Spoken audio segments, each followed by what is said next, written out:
The Triple Crown chase continues, racing to the Preakness Stakes 148. It's time for your Monday morning update.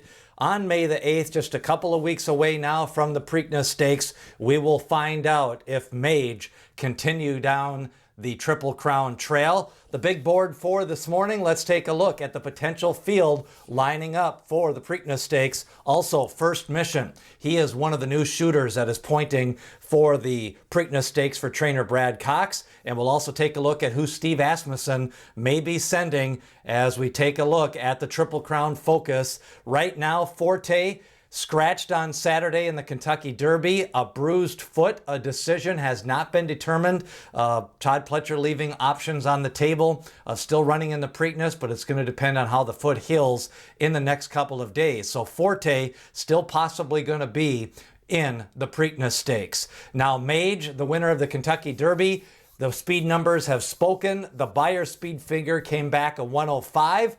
Better than some of the more recent Kentucky Derby winners. Timeform US ranked him right there at a 114.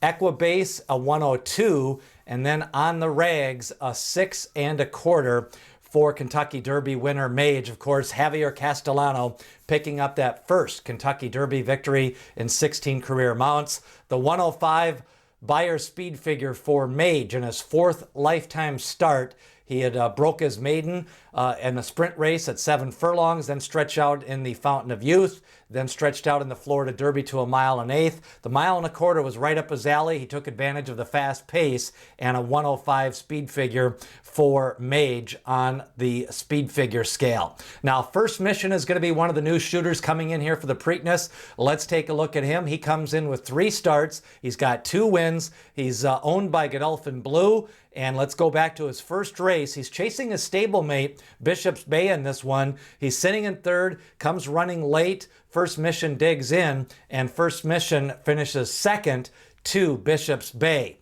Now, in his second career start, he was stretched out to a 1 1/16 at the fairgrounds, powers away, took the lead into the stretch, chased the leader for a little bit, took the lead into the stretch, and then powers away to the big victory by almost 8 lengths for First Mission in start number 2. So off just 2 career starts, he's bet down to the favorite in the Lexington Stakes. He does not disappoint in that one, wins the Lexington Stakes, and kind of trying to float him in and squeeze him inside there was Irad Ortiz, but First Mission kind of bounded through that hole and picked up the win in the Lexington Stakes. He was 6-1 in the futures book betting for the Preakness Stakes over this last weekend. Top contenders right now, definitely Mage. You got First Mission, Disarm possibly coming for Steve Asmussen out of the Derby, and then Confidence Game for trainer Keith DeSormo. Those could be your 2 or 3 Kentucky Derby starters coming back. And if we get Forte, it looks like we may be lining up for a 12-horse field possible for the Preakness. We've got Mage, you've got Disarm for trainer Steve Asmussen, Confidence Game, who ran in the Kentucky Derby off a 70-day layoff. He should be fitter. He was part of that fast pace early on. First Mission for Brad Cox. You got National Treasure representing Bob Baffert. He ran evenly the last time in the Santa Anita Derby. Blazing Sevens for Chad Brown. Forte still possible. 2 fills maybe, the runner-up in the Kentucky Derby. Then you've got Red Route 1, another one for Steve Asmussen. Chase the Chaos.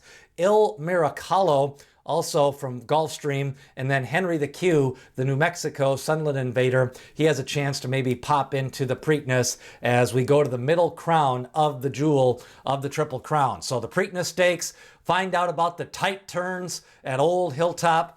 Don't forget, we've got Preakness reports coming up every day as the field starts to separate. We'll find out about Forte later on this week. We'll see if Steve Asmussen's going to send Disarm. Kind of depends how he comes out of the Derby. But they may want to train him up to the Belmont Stakes as well. And then options abound for Forte. He could go to the Belmont if he doesn't make the Preakness Stakes. And then 2 fills and Confidence Game, the other 2 Kentucky Derby winners. So who do you think would be a good horse to have in the Preakness Stakes from the Derby?